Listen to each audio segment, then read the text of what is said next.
Hi friends, welcome to my channel. ఇక దివ్యాంకాని కలవడానికి వచ్చిన సురేష్ని చూస్తూ కౌశికి అపార్థం చేసుకుంటుంది. ఇక కేదార్ దివ్యాంకని తిడుతూ ఉంటాడు. మా అక్క బావలని ఎందుకు విడదీస్తున్నావు అని అంటూ దివ్యాంకని తిట్టిన కేదార్పై దివ్యాంక అరుస్తూ ఉంటుంది. ఇక నేనేం చేశాను?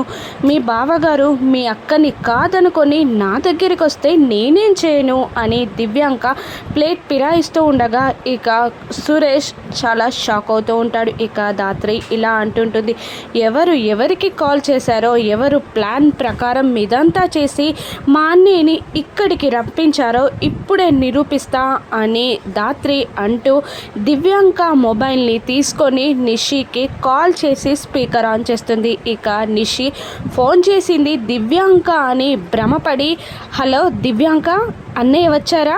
వదిన కూడా వచ్చిందా? అక్కడ అన్నయ్యని చూసి వదిన అన్నయ్యని అపార్థం చేసుకుందా? వాళ్ళిద్దరూ గొడవ పడ్డారా? ఇక యానివర్సరీ జరగనట్టే కదా?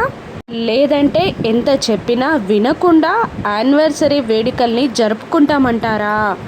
అన్నయ్య వదిన గొడవ పడుతున్నారు కదా అని నిషి అడుగుతూ ఉండగా ఇక నిషి మాటలు విన్న కేదార్, సురేష్, కౌశిక్కి, దివ్యాంక అందరూ షాక్ అవుతూ ఉంటారు. ఇక దివ్యాంక మాత్రం ముఖం తేలేస్తుంది. ఇక ఇలా అంటుంటుంది ధాత్రి ఫోన్లో నిషితో, ఒక 10 minutesలో అక్కడికి వస్తున్నాం నిషి, ఆ తర్వాత వేడుకలు ఎలా జరుగుతాయో నువ్వే చూద్దు కానీ అని అనడంతో ధాత్రి గొంతు విన్న నిషి షాక్ అవుతూ ఉంటుంది. ఇక నిషికి ధాత్రి, కౌశికి ఏం శిక్ష వేయనున్నారో రాను ఎపిసోడ్స్లో చూద్దాం. Thank you for watching.